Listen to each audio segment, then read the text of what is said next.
Venom made his debut in Amazing Spider-Man issue 299. He's a symbiote from the klyntar race. Now, after making its way down to Earth, it eventually wound up in the hands of Spider-Man, Deadpool, and this didn't last too long because the symbiote found its ideal host, which is Eddie Brock. And since then, the two have been up to nothing but trouble. So for today's list, we're going to be counting down our top 10 worst things that Venom has done.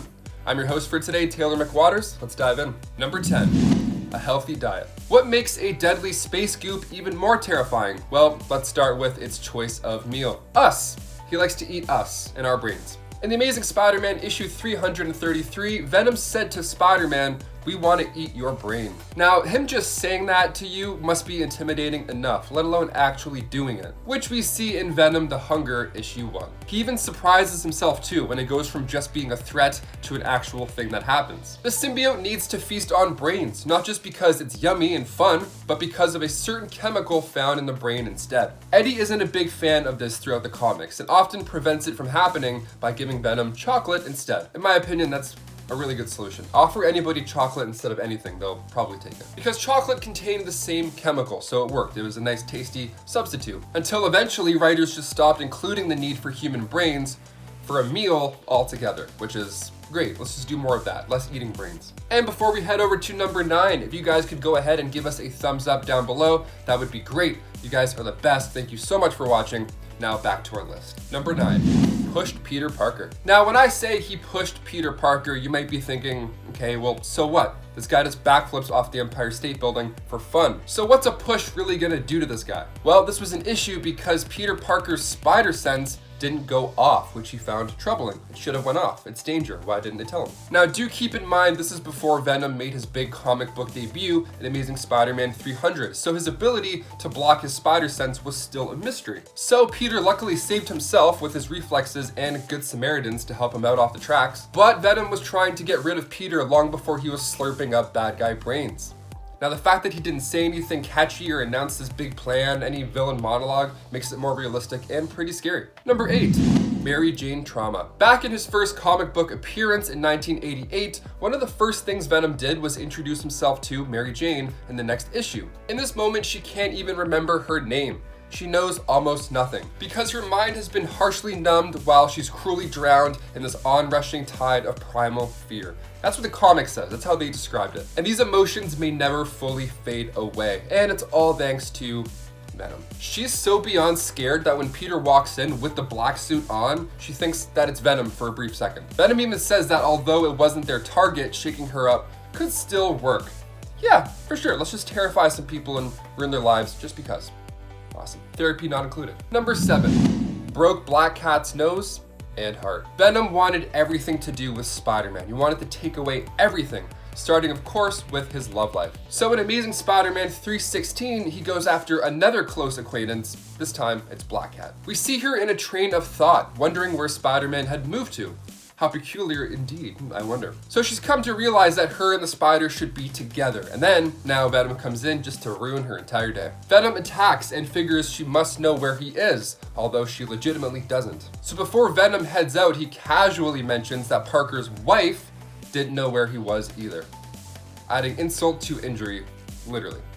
She got a broken nose, and then he's like, hey, by the way, he's married, so your night just went from good to the opposite. What a terrible night too. Imagine getting your nose broken and then someone's like, hey, by the way, she's married. Number 6, leave a trail. When Eddie Brock was doing time at Rikers Island, his cellmate just happened to be Cletus Cassidy, who was in there for, let's just say, some horrible things. So when Venom came and reunited there with Eddie, part of the symbiote was left behind as they were breaking out, taking over Cletus Cassidy. This guy was horrible beforehand. I mean, he was in there because he took out tons of guys and he bragged about it the entire time. He's sick. So that plus the symbiote equals Carnage, making its first debut in Amazing Spider-Man 361, Carnage Part 1. He's one of the biggest, baddest villains in the comic, and I'm actually looking forward to seeing Woody Harrelson play him in the live-action Venom sequel. Now, while most of this can be pinned on Cletus being the main problem here, we have to add it to the list.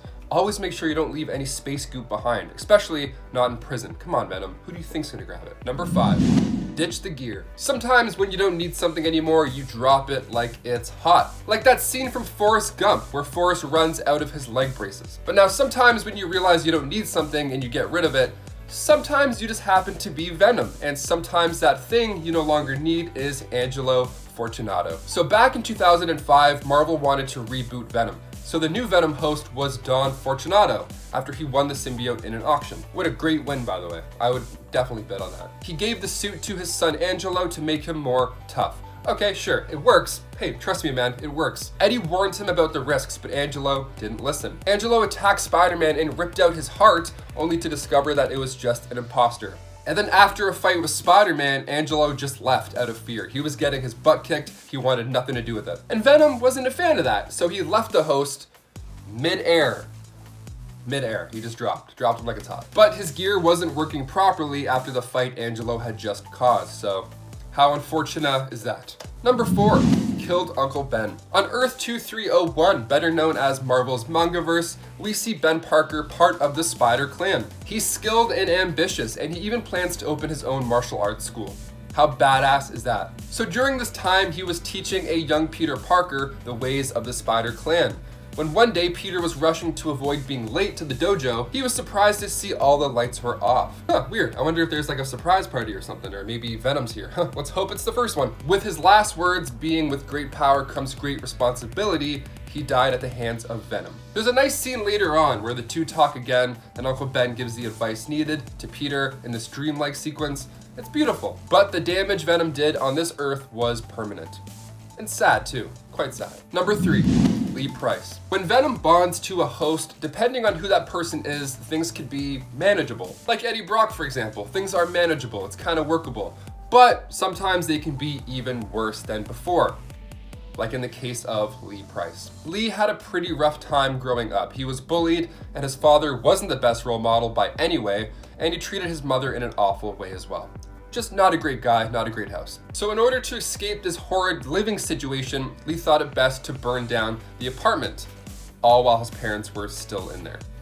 Like I said, not a nice guy. And to get away with it, he blamed it all on a mutant with pyrokinesis, who at the time was his friend. So Lee suppressed this for years, and he grew up actually believing that the boy had actually done this. And he also thought that his dad had abandoned him the whole time. That's how far his brain has gone believing this. Later in life, he spent 5 years as a ward of the state before joining the army, until an explosion resulted in the loss of a couple squad members and a couple of fingers. Already a tough life, now enter Venom. You know it's bad when even Venom is trying to unbond with you.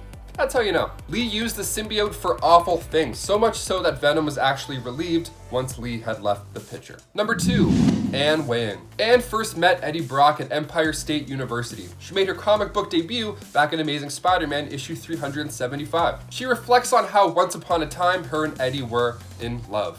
That's right, he was smart, witty, with a boyish charm that swept her off her feet. So what happened? Well, while they were married, Eddie became a journalist for the Daily Globe, and she was a lawyer. So far sounds great. Sounds like a lovely household with people doing great work. After she divorced him, things only got worse for her. Like for example, I don't know, she was shot by the villain Sin Eater. Yeah. And then after that, Eddie figured it's a good idea to loan her some of the symbiote to heal her up. Now it worked, but the only downside is now we have a she-venom for a bit. She ended up ending the lives of 2 men who attacked her, so once the symbiote was returned to Eddie, she had to live with all of those memories. Unlike Lee, who had time to kind of erase and forget and just trick his mind into believing he didn't do these horrible things.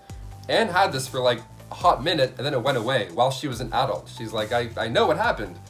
And it doesn't work out well for her. She was traumatized until the end of her life. She couldn't even leave her own apartment. Even for such a short amount of time, Venom can cause quite stress levels. Number 1, Planetary Attack. In Venom Space Knight issue 8, the symbiote teaches Flash Thompson a lesson about its past. Back to where it all began. Back to where the first host was born. Yeah, so after the two had bonded, he went back to his homeworld and took out everybody. Now all that remains are just graves of the dead. Venom describes this first host as a cruel and twisted soul, one who showed Venom the cruelty and twistedness of his own soul. He killed everybody on this planet, so naturally I have to put him at number 1. Well guys, there you have it. Thank you so much for watching. Let us know down in the comments below what your favorite Venom moments are and what your least favorite ones are as well, because we love reading them. Until next time, I've been your host, Taylor McWatters. You're doing great, keep doing you, keep washing your hands, keep reading those books, and we'll get through this eventually.